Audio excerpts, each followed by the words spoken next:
Here we are in the city of Newburgh, New York, which is beautiful as usual.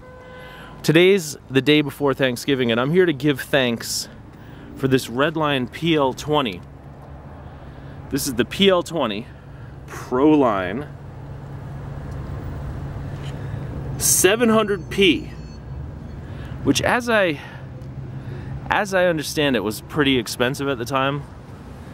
I don't know if it was top of the line or close to it.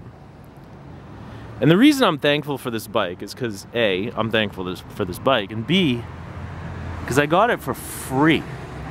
That's right, free. Some lady was cleaning out her shed, and she gave me this bike and a couple other bikes. This was the only one I really wanted though. So from the top down, it's got an Alina Flight Tech seat, all chromoly frame, made in Japan, not Taiwan. Your REDLINE Brute stem. I'm gonna guess these grips are original. Diacomp Tech 3 lever. I think this is an MX 900, maybe an MX 1000. KKT SMX pedals. The hubs are really grimy, so I'm not sure what they are. Maybe Shimano's, Suntour's. Yukai rims. Let's see where it says Yukai. Right there.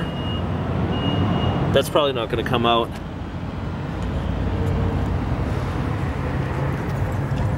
Suntour seat post clamp. That's like 30 bucks right there. Sugino cranks. REDLINE tapered fork, those classic decals. There's your gigantic REDLINE gusset. Now the reason I'm shooting this video from the left, and I'll flip it over in a minute, is I want to show the condition of this bike, which is horrible cosmetically. See, it's got a lot of rust, a lot of pitting, the decals are worn, the chrome is flaking right there. Seat post is rusty. Right here there's a big chunk of missing chrome on the fork. The paint's all gone on the Brute stem. The handlebars have a ton of pitting. Over here even more.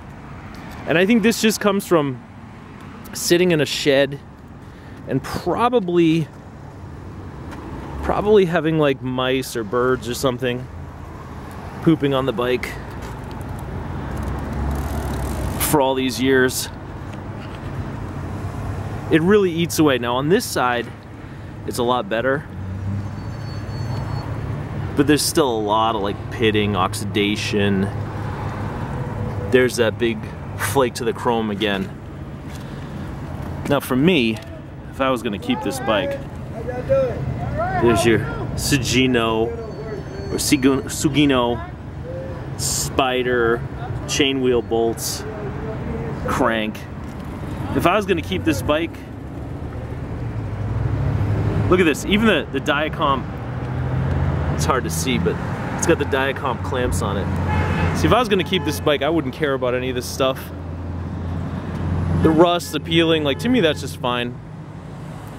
But there's a lot of collectors out there and they wanna get the bike and strip it and re-chrome it.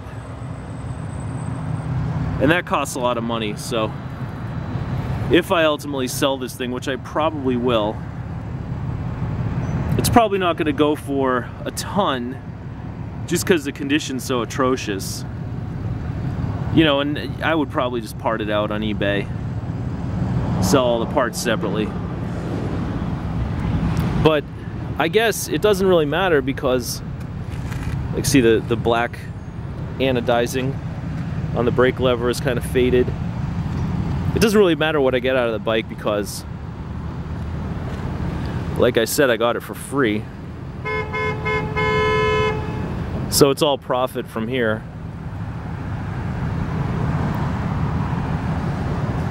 But it's a pretty decent bike. It's pretty valuable. It's really well made. And I will probably keep it for a little while I'll probably throw it on Craigslist with some, you know, insanely high price that nobody's gonna want to pay. And if somebody pays it, then I'll sell the bike, and if not, I'll eventually part it out on eBay when I need the money. But until then, that's it. The Redline PL-20 here in the city of Newburgh.